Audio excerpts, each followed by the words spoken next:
Absolument, et on vous fait confiance pour nous le rappeler assez régulièrement d'ailleurs, mon cher Gauthier. On revient à Marcilly-la-Ville tout à l'heure aux alentours de 8h25 sur France Bleu Mayenne. La météo pour aujourd'hui, c'est le premier jour de l'automne, en ce 23 septembre. Quelques brumes locales, et puis ensuite place à du soleil qui va briller généreusement ce matin. Il y aura quelques petits cumulus cet après-midi, rien de bien méchant, avec des températures comprises entre 16 et 19 degrés. À 8h moins le quart, sur France Bleu Mayenne, Armel, nous recevons Florent Babillotte. Bonjour Florent Babillotte. Bonjour, Et bonjour à tous. merci d'être là ce matin sur France Bleu Mayenne. Vous serez samedi à Château-Gontier à 14h à la Motte Vauvert à l'invitation de l'association Schizo Jones. Je crois qu'on dit Schizo Jones. Votre parcours est singulier, vous le racontez dans un livre sorti en 2011, Obscure Clarté. Depuis, vous multipliez les conférences, les émissions à la radio, à la télé. Car maintenant, vous osez parler, Florent Babillotte. Pourquoi un jour avez-vous arrêté de mentir sur votre maladie? C'est une très bonne question. En fait, au tout début, quand j'ai commencé à écrire Obscure Clarté, je voulais le faire sous un pseudo, pour un peu continuer à mentir et ne pas dire qui j'étais réellement, c'est-à-dire je voulais me cacher, mais je me suis dit, si tu veux délivrer un message d'espoir, tu peux pas te cacher. Donc du coup, j'ai pris mon courage à deux mains, et quand le livre est sorti, quelques semaines avant, j'ai dit à ma maison d'édition, bon bah non, mais mon vrai nom finalement. Alors, qui êtes-vous, Florent Babillotte? Alors je suis un jeune homme de 35 ans, écrivain, aide-soignant, et je suis atteint de schizophrénie depuis l'âge de mes 13 ans, même si j'ai été diagnostiqué à 24 ans. La schizophrénie qu'on assimile souvent à la folie, à des comportements violents. Expliquez-nous, c'est quoi précisément cette maladie? Alors il y a beaucoup de préjugés autour de cette maladie, malheureusement, c'est pour ça que je fais des interviews. Alors effectivement, ça peut, dans certains cas, la schizophrénie, on peut avoir des crises, ce genre de choses, mais il faut savoir qu'en général, les gens qui sont atteints de cette maladie sont non violents, les trois quarts sont non violents, voire même plus, et les crises, c'est très très rare en fait de violence. Moi j'en ai eu une fois envers mon papa, que j'ai secoué violemment. Bon, dans le livre, j'ai un peu exagéré la trame, mais je l'ai secoué violemment. La famille s'est réunie pour nous séparer, en fait. Et c'est là qu'on a posé le diagnostic de la maladie, parce que mes parents demandaient à ce que je consulte après, évidemment. Et c'est vrai qu'il y a beaucoup de séries qui font du mal à cette maladie. Je ne sais pas citer le nom, mais notamment les séries policières, où pour les facilités du scénario, le meurtrier est toujours quelqu'un atteint de schizophrénie, malheureusement, alors que moi, je pense qu'on peut faire de cette maladie une force créative. Moi, c'est ce que j'essaye de faire à travers l'écriture, et aussi donner de l'espoir aux gens, en fait. Alors, ce qui est singulier aussi dans votre parcours, c'est que vous avez fait des études de droit pour commencer, en sortant de l'unité psychiatrique où vous étiez interné, et puis finalement, vous êtes devenu aide-soignant et vous vous êtes retrouvé à l'hôpital où vous avez vous-même été soigné.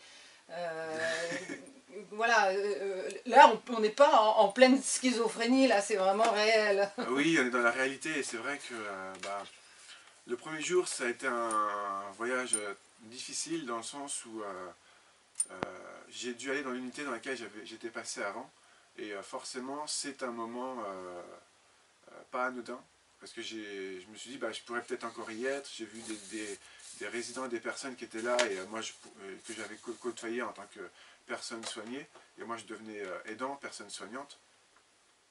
J'ai notamment lu le dossier d'une personne qui m'a fait penser à moi, qui était un peu parano, qui voyait les choses centrées sur lui, qui avait des hallucinations auditives et visuelles. Enfin, il m'a fait penser à moi il y a 5 ans, quoi, enfin il y a 10 ans maintenant, et ça m'a fait drôle.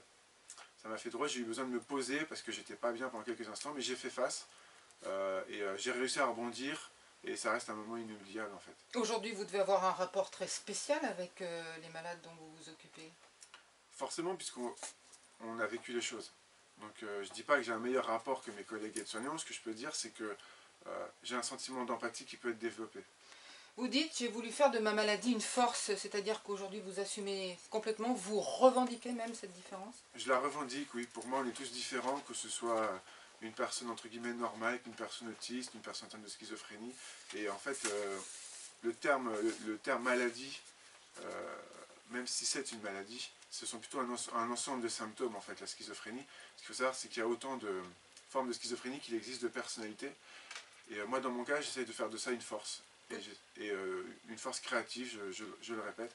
Pour moi, c'est très important. On peut réussir à se transcender et à faire des belles choses, en fait. Vous dites, regardez, on peut s'en sortir, vous en faites même un combat. Oui, c'est un combat, mais c'est un combat de tous les jours. C'est un combat de tous les jours, parce que j'ai aussi traversé des périodes difficiles, notamment il y a un an. Et c'est vrai que on se relève, en fait, et on va de l'avant, en fait. C'est important. La schizophrénie, c'est un combat de tous les jours, il ne faut pas l'oublier, quoi. Parce qu'il y a des traitements qui sont lourds, il y a des effets secondaires qui peuvent être lourds, même si c'est très très important de continuer à prendre le traitement, j'incite les gens à le faire. Moi, c'est ce que je fais, je prends mon traitement de façon très assidue.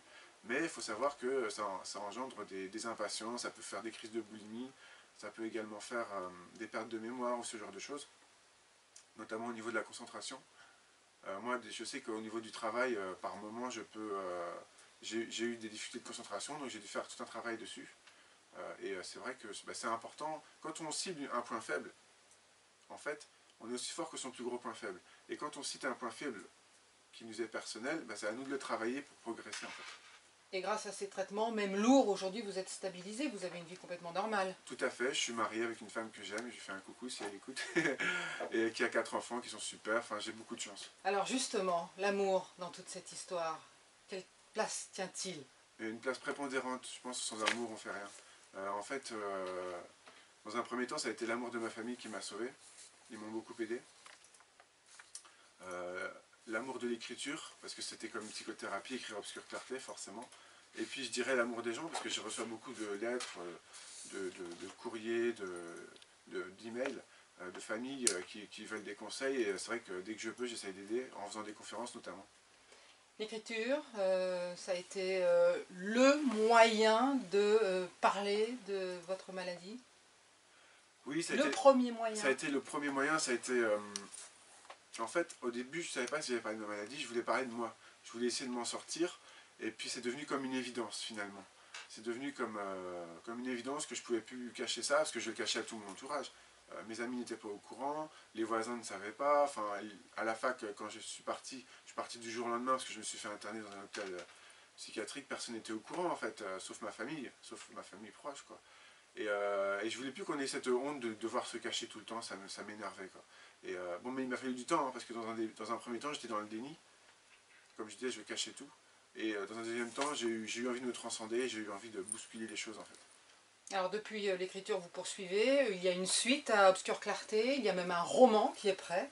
Il y a un roman qui s'appelle J'ai tendu la main, qui est une belle histoire curieuse et une histoire mystérieuse sur l'amour. C'est un roman qui s'adresse aux femmes, notamment, qui sera publié bientôt, je l'espère. Et la suite d'Obscure Clarté est en cours. Elle est bientôt finie, donc j'espère la finir pour le mois de décembre, en fait. Donc vous devenez vraiment un écrivain, là, aujourd'hui. J'essaye. C'est dur de dire qu'on est écrivain quand on n'a pas écrit plusieurs livres, en fait, je trouve. Florent Babillotte, vous serez samedi à Château-Gontier à 14 h à la Mode Vauvert pour parler de votre expérience et la partager. Merci d'avoir été ce matin l'invité de France Bleu Mayenne. Merci beaucoup à vous, merci. Il est 7h53, dans un instant sur France Bleu Mayenne, on va se balader au bord de la Mayenne avec Bernard Christin. Bon, très bien. Super. Voilà. Ça a marché la caméra? Oui, je vais la... Normalement, oui, on fait coucou à la caméra. Voilà, vous pouvez faire... Voilà.